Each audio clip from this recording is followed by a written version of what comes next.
বাংলাদেশের এমন কোন ঘর থাকবে না যেখানে জামাত ইসলামী পৌঁছাবে না। জামাত ইসলামী নাই কোথায়? রাজধানী থেকে শুরু করে প্রত্যন্ত অঞ্চল পর্যন্ত যেখানে যান সেখানে জামাত ইসলামী। জামাত ইসলামী বিগত অর্ধ শতাব্দী ধরে এই বাংলাদেশের জমিনে রাজনীতি করে আসতেছে। 60-এর দশক থেকে শুরু করে এমন কোন গণতান্ত্রিক আন্দোলন নাই যেই আন্দোলনের প্রথম লাইনে জামাত নেতৃবৃন্দরা যুদ্ধ করে নাই।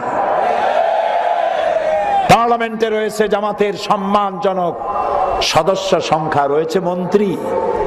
2 জন মন্ত্রী বিদায় হয়ে যাক, চ্যালেঞ্জ করে গেলাম, এই 2 মন্ত্রী যখন থাকবে না, সিসিটিভি আর মাইক্রোস্কোপ যন্ত্র নিয়ে তাদের মন্ত্রণালয় খুঁজে বেড়ানো হোক। একটি পয়সার স্বজনপ্রীতি দুর্নীতি খুঁজে পাওয়া যাবে না, যাবে না, যাবে না। কাজী চ্যালেঞ্জ করে লাভ নাই, জামাতকে উৎখাত করা যাবে না। আলহামদুলিল্লাহ, তোমরা পত্র পত্রিকায় বরং আমাদেরকে উপকার করতেছো।